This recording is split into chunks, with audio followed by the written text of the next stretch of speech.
Welcome back to Ask Dr. Mia podcast. Today I have my friend and my colleague, Dr. Bonnie Sachs, joining us on the podcast. She is a board certified clinical neuropsychologist and an associate professor in the Department of Neurology, Internal Medicine, Geriatrics, and Public Health Sciences at Wake Forest School of Medicine. Bonnie and I have worked together on a number of different studies, and she's been here since 2014. She specializes in working with older adults with memory loss and cognitive disorders. So, welcome to the podcast, Bonnie. Thank you for having me, Mia. I'm excited to be here. Thank you. One of the first questions I wanted to ask you is if you can tell the listeners who may not know what a neuropsychologist is, can you share with us kind of how you got involved and interested in this field? Sure. So, most patients I see actually don't know what a neuropsychologist is until they come in and see me. So, that's not uncommon.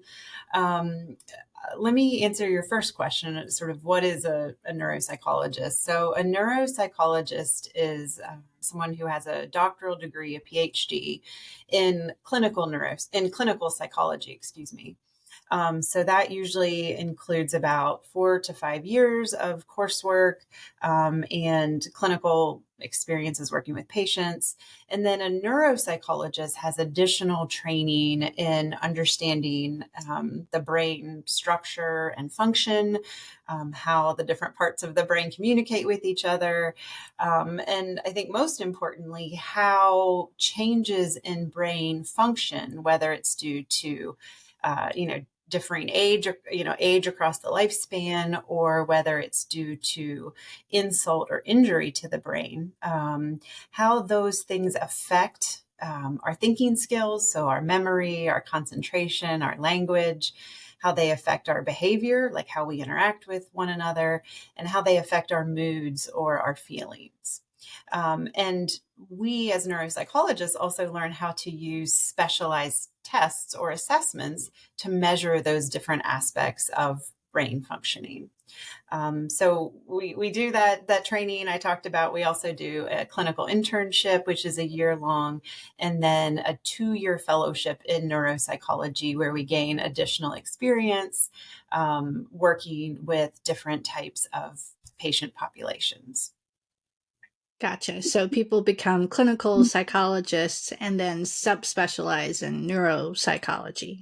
Absolutely. Absolutely. And for your listeners who are wondering, how would I even find a neuropsychologist? How do I know if someone is actually a neuropsychologist? One additional thing that I have and that your listeners could look for is whether the person who you might be seeing, or maybe your doctor referred you to, is a board certified clinical neuropsychologist. That board certification is some additional tests and rigor that go into sort of showing that a person is skilled and highly qualified to do the type of work that neuropsychologists do. Got it. And Bonnie, how did you get interested in subspecializing in neuropsychology? Well, my path was, I took a psychology class in high school actually, and was just really fascinated with the brain. I mean, I knew I was interested in people and, how people make decisions, how people learn. And when I took that class, it really sort of set me on the path to becoming, I don't think I knew I wanted to be a neuropsychologist at that time, but I started taking more courses in college. I majored in psychology in college. And, there's lots of different facets of psychology. You can work with children, you can do therapy, you can work with families. But when I took my first course talking about brain function and how that impacts personality and how that can be impacted by illness or disease, I was sort of hooked, and I took every course I could about that. I learned everything I could. And then as I went on through graduate school, that's really when I started to be particularly interested in working with older adults who have memory disorders or changes in cognition or thinking skills as they get older. So my path has been pretty straight. Once I got exposed, I knew that's what I wanted to do. But my interest in working with folks later in life sort of came through graduate school and then became even more fine tuned through internship and my fellowship. Got it. So, what type of patients are most likely to benefit from seeing someone like you? Yeah, that's a great question. So, lots and lots of folks can actually benefit from seeing a neuropsychologist. And most patients get to my office or someone like me, usually from a referral from a physician. So, someone like you, Mia, or a primary care doctor or a neurologist. And neuropsychologists really can help folks in a variety of different situations. So, it could be someone wondering if they have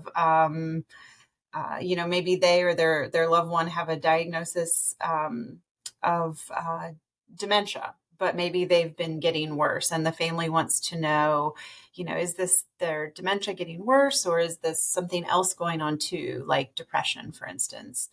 We see a lot of folks who have had acute injuries like a stroke or a car accident, and the family wants to know, can they go back to work, or the doctor wants to know, can they go back to work. And so we can use those tools and assessments that I mentioned earlier to help understand how that person might function in day-to-day life, doing things like managing their finances or driving or going back to work.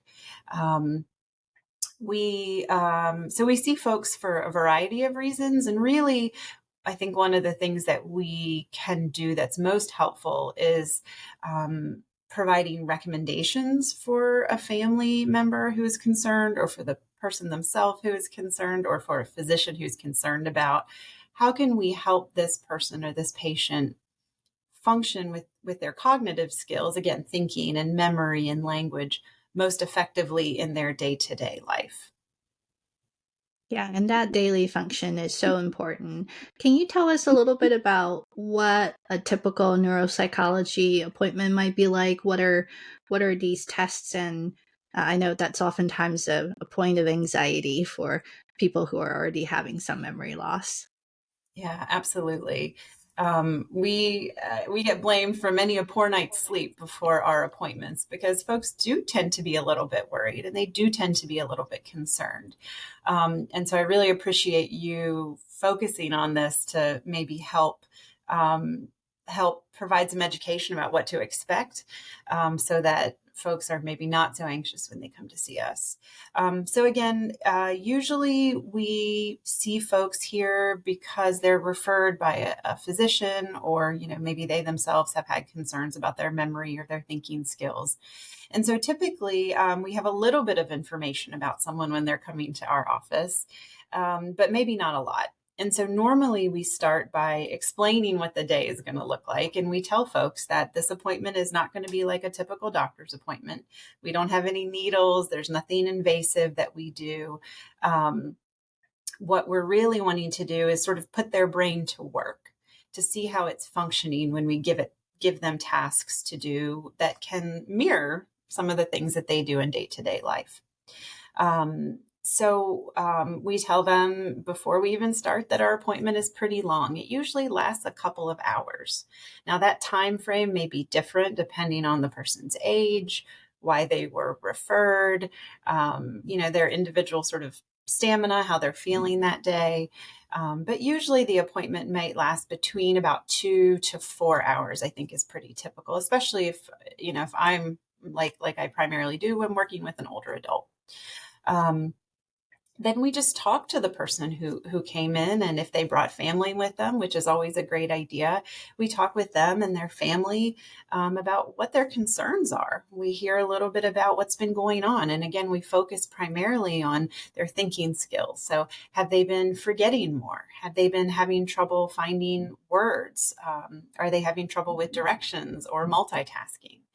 We talk a lot about that. We also talk about how they're doing with day-to-day activities. We talk about their mood, how they've been feeling. We talk about sleep and other physical functions, which can all affect memory and thinking.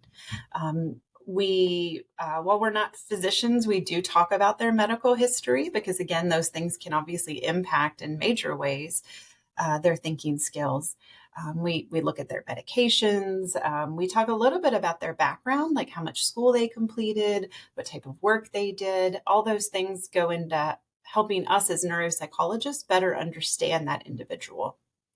After we've done all of that, based on their concerns and the information they tell us, we choose some of these special assessments that we would like to do with the person.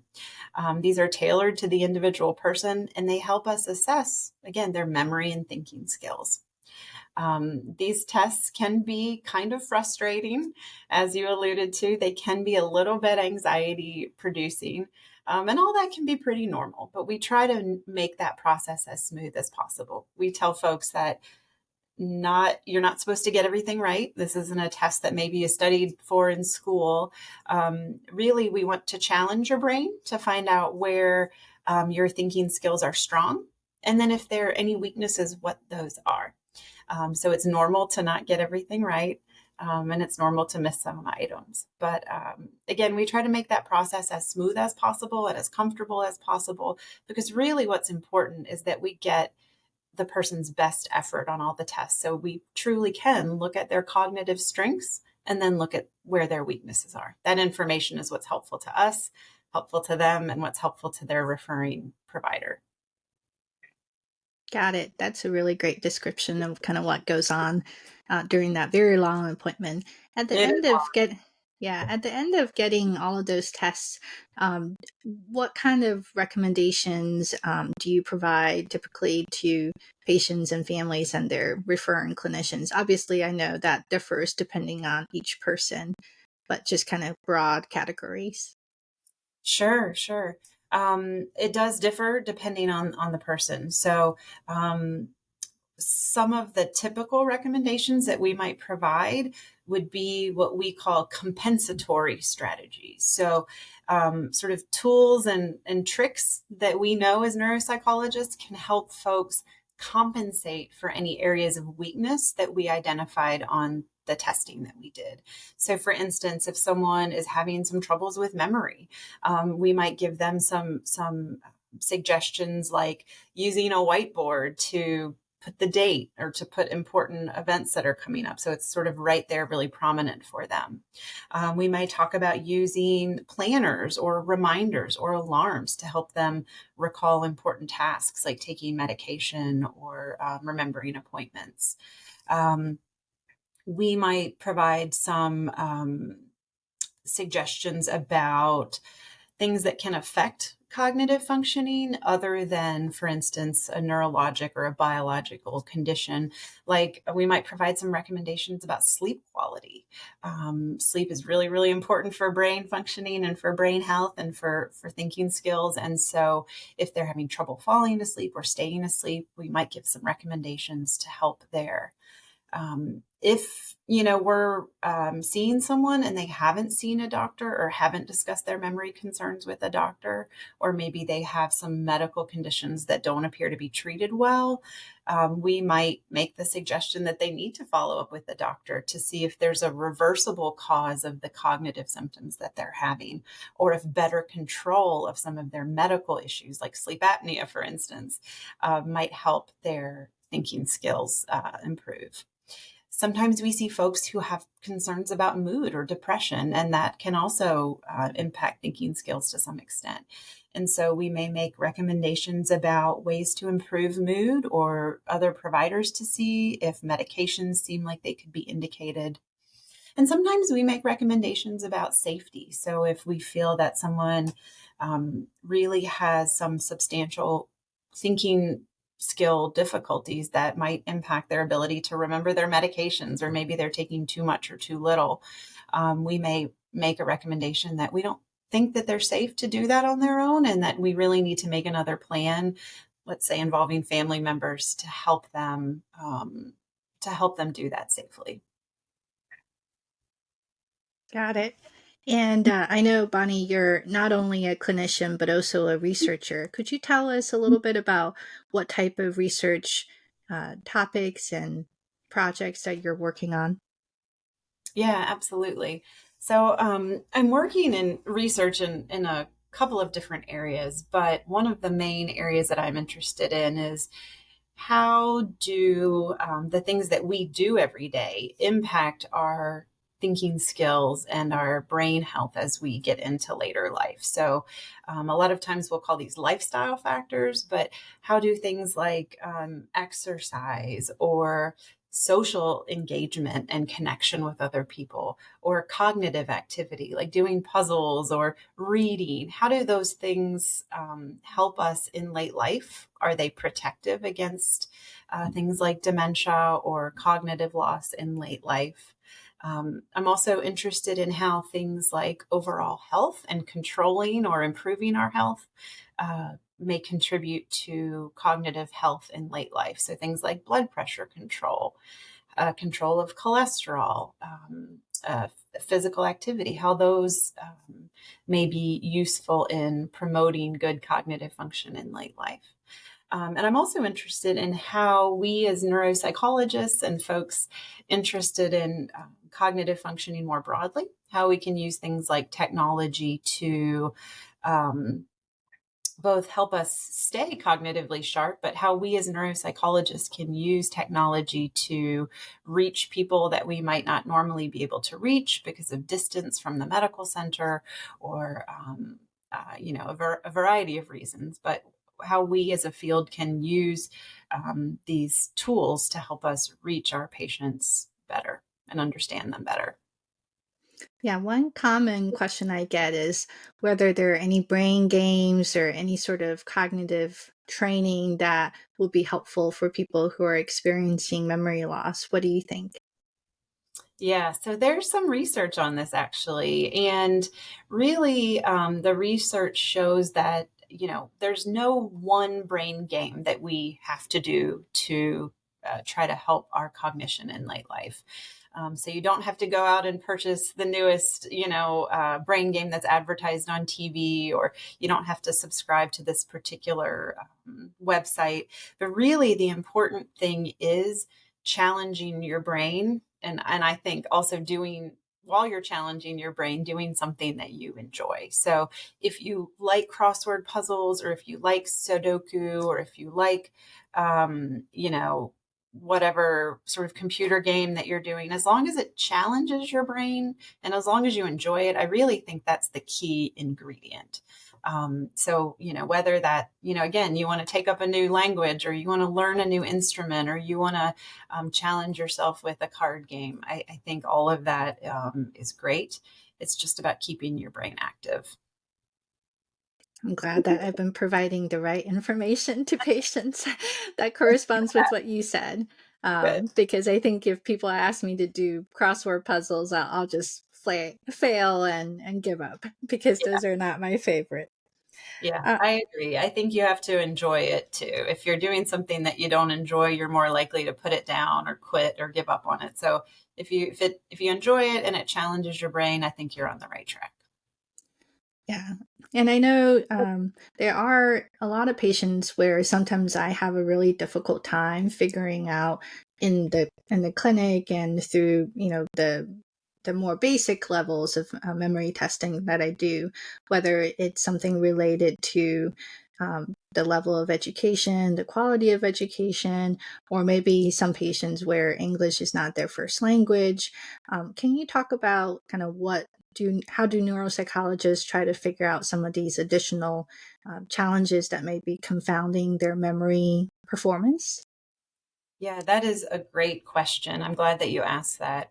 So, part of what neuropsychologists do, we have the luxury of having these really long appointments where we get to delve into some of those things where, many geriatricians or neurologists or especially primary care physicians can't, don't have the ability to dig into that level to understand their patient like that. And all of those things that you mentioned are really important. So certainly someone might perform differently on some of these tests of thinking if they have, not completed very much school, or certainly if they can't read, they might perform differently on the tests if, like you said, English is a second language. And so when we evaluate these patients and when we do our assessment, we have ways of understanding that, and we have ways of accounting for that in many instances. So some of that is we can sort of formally take that into account by the use of something that we call norms. And norms are really how we understand how a given person might perform on these tests if they're healthy. So as we talked about earlier, there's a normal change in thinking skills as you age. So Mia, if I gave you these tests, it wouldn't be appropriate for me to compare you to someone who's 18 or someone who's 88. I would want to know, how is Mia doing compared to folks, of a similar age and background. And so when we see folks who have very, very low levels of education or very, very high levels of education, we try to use a similar point of comparison for those people, because what we really want to know is, how is this person doing in these different areas of memory and thinking based on sort of who they are and their own personal characteristics. So it's really important to take into account all of those things. And in that clinical interview where we get to know them a little bit, we ask about those things: how much schooling they did, when they were in school, how did they do in school? Did they have any troubles that are lifelong, like troubles with reading or troubles with attention deficit? And so it's really important that we as neuropsychologists have a good understanding of that, so that we can use the best tools to assess them and to produce the most valid results, so that we can really understand how that individual person is doing. Yeah, those are all really important background information to know for each individual patient.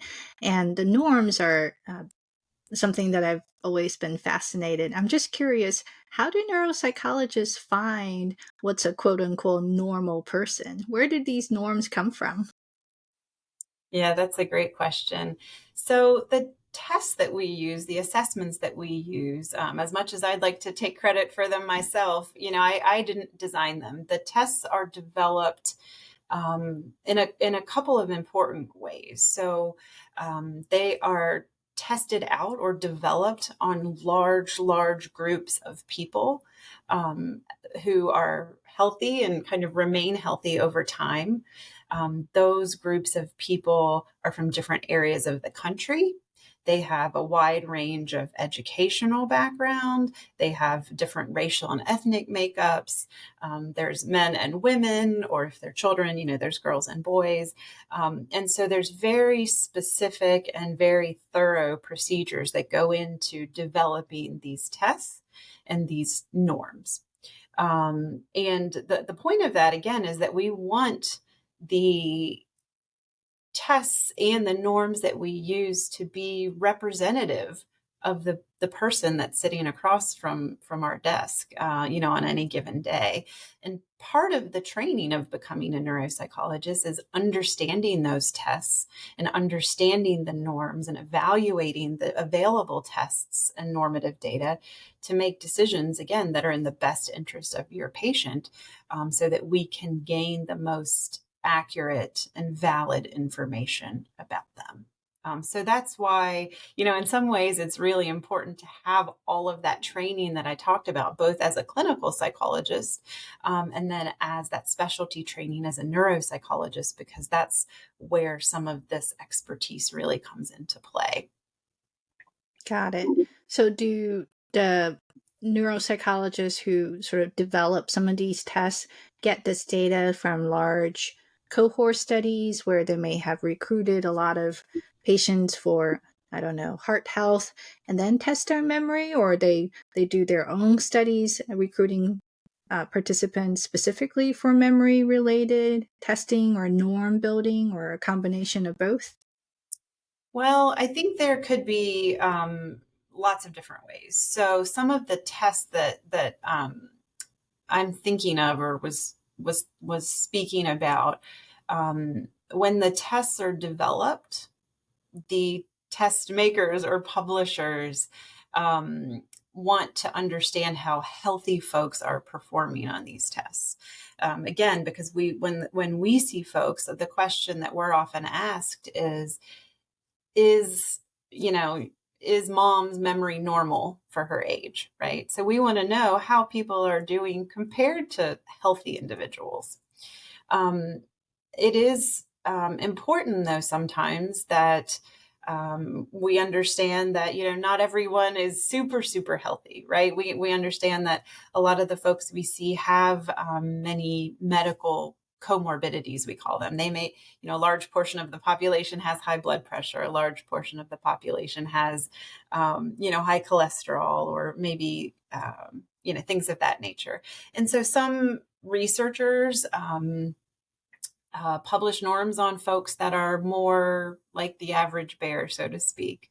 And so really, there's sort of two different things. So there's the folks who develop the tests. We want to know how these tests operate when we administer them to healthy folks. We want to have a good baseline of healthy folks across the lifespan, a diverse group of individuals. And then there are research studies that are published that might produce norms for a specific segment of the population, or things of that nature. So really, it's a little bit of both. Got it. Well, thank you so much, Bonnie. This is really interesting, and I learned a lot about what it takes to become a neuropsychologist. Anything else you wanted to add to our conversation today? I think, the only thing I might add is that, coming and getting neuropsychological testing, while it can be a little bit intimidating, as we talked about, or a little bit nerve wracking, as we talked about, really the goal is to just get a really good understanding of how your brain is working, where your strengths and weaknesses are, and to really help an individual person and their healthcare team function as best as they can. And again, whether that's providing some recommendations around how to keep that person safe, or how to keep that person independent, or how to keep them, having the best quality of life. That's really what neuropsychologists, I think, aim to do in their recommendations. A lot of times we do, help come up with a diagnosis, whether that's, someone they're normal for their age, they're doing great, or maybe they have mild cognitive impairment, or maybe there is a diagnosis of dementia. We do help crystallize that diagnosis for many patients that we see. But really, I think the strength of our assessments come in characterizing folks in that great detail, like we talked about, which then allows us to produce some recommendations that are helpful to them, to keep them safe, to keep them independent, to keep them having as good a quality of life as possible. Wonderful. Thank you so much. And thanks for all that you do. Um, and we'll see you all next time.